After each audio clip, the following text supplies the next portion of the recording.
Hey friends, and well, let me be honest, probably before this video is over, some of you will consider me as an enemy. But I wanted to share a couple minutes about my thoughts, not only on the tragedies that we have been experiencing over these past months, and especially these last couple of days with the shootings of our black men, but what I'm coming to learn over my 23-year journey of being a white man, living and ministering amongst my black family here in several inner cities of Chicago. And I'm going to speak very black and white because, let's be honest, it's a black and white issue. I want to take you to the book of Exodus, chapter 1, and I wanted to share a little bit of what took place prior to the rise of Moses. When I read that, it talked about that the Pharaoh became concerned and very fearful that the Hebrew slaves were growing in number and in power. So in order to maintain their oppression, he put upon them great labor. He put upon the Hebrew slaves cruelty to keep them down. However, they still grew. And so he brought together some midwives, and he instructed them that when a Hebrew boy was born, kill him. Well, these midwives did not follow, and the Hebrew slaves continued to grow.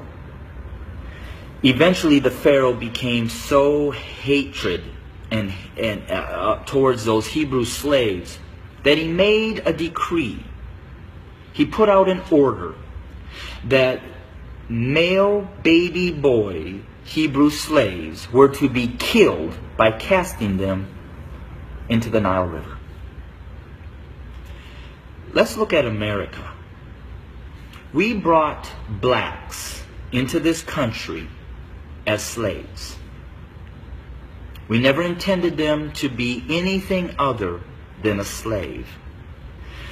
But they began to grow in number and in power, and eventually they fought their way to some freedom. So we became even more cruel.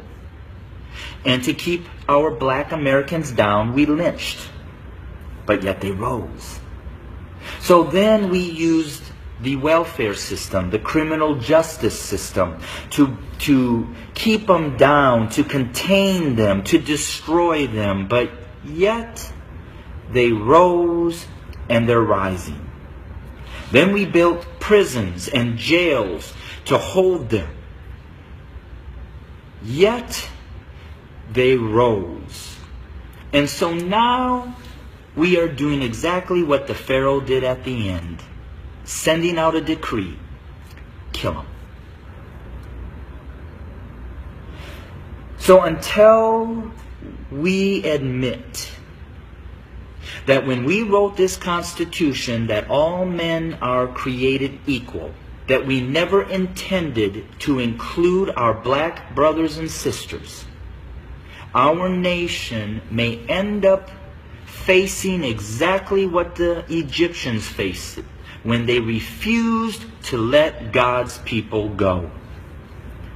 So I'm going to say this to my white fellow Americans, that the bloodshed that is on its way is not on the hands of our fellow black Americans, but is on our hands.